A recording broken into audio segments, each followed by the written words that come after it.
is a common food eaten in many African homes, but if you are diabetic, should you still be eating garri?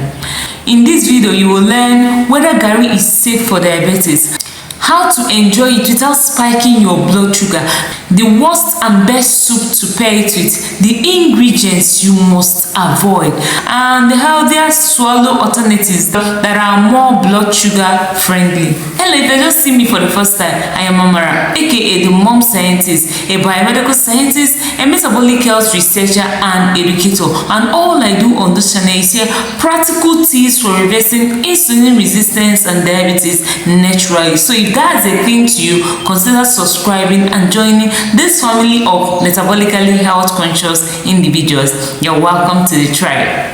Straight to the point, garri is made from cassava, and cassava is a carbohydrate-rich food. Though when cassava is boiled, it has moderate glycemic index, but when it's processed into other forms like garri, its glycemic index increases, making it a high glycemic food that causes blood sugar spikes, especially when eaten alone or in large portions. Let me give you a clearer picture of the nutritional value of garri so you understand better.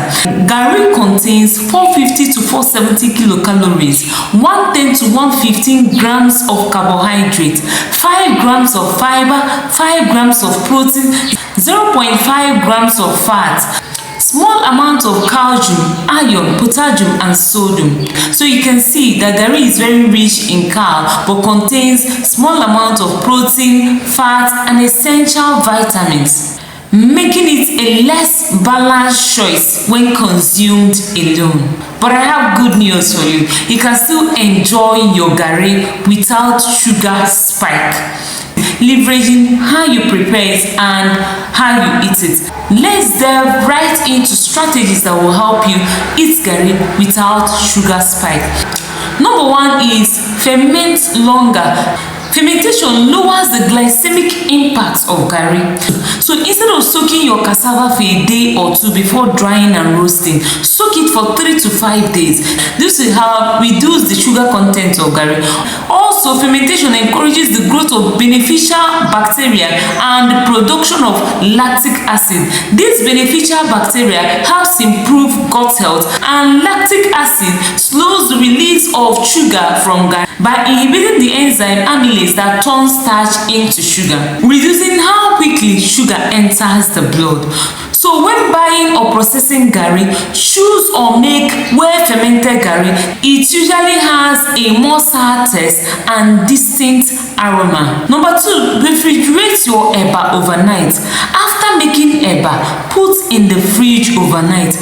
This helps convert some digestible starch to resistant starch, which cannot be digested by your body. And this resistant starch traps some glucose, reducing sugar spike. Number three, control your portion. Instead of eating large portions of garri, go for 1/3 or half cup of garri. When you turn garri into eba, it absorbs water and expands. So half cup of garri can make small to medium swallow bowl. Eat it with plenty soup. Number four, pair your garri with high fiber and protein rich soup.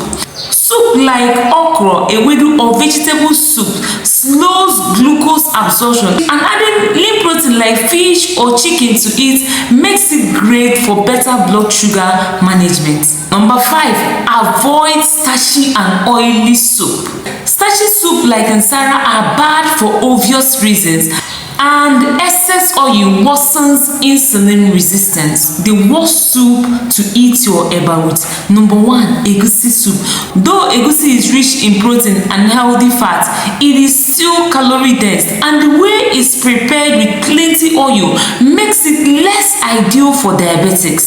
So unless portion and preparation are carefully managed by adding plenty vegetables and very little oil, egusi soup should be avoided by diabetics. Number two, ogbono or white mango is bad for the same reason as egusi, unless you add plenty vegetables and very small oil. Number three, groundnut soup. Aside being calorie dense, groundnut contains omega-6 fat, which can promote inflammation when eaten in excess. This can result to rise in triglyceride and total cholesterol, which worsens insulin resistance, especially if portion control is very poor. Number 4, banga soup. Banga soup contains unsaturated fat, which increases blood cholesterol and insulin resistance. Number 5, nsara soup. Nsara soup is usually thickened with yam with no or little vegetable, which makes it less ideal for diabetics. Here are 6 best soup to pair your eba with. Number 1, okra soup. 2, edikaiko soup. 3, efang soup. 4, garden egg soup. 5, bitter leaf soup. 6, efo soup. All these soups have 3 things in common. They have low glycemic index, are rich in fiber, and contain antioxidants that can help control inflammation. There are things you should never add to your soup as someone living with diabetes. Number 1 is excess Maggi. And Maggi contains sodium, and consuming plenty sodium worsens your insulin resistance. Number 2 is that Maggi contains chemicals that trigger inflammation. So Maggi is better avoided, but if you must put it, add very little amount of Maggi. There are natural food sweeteners you can use in place of Maggi. For many years now, I've not been preparing food with Maggi. You can do without Maggi.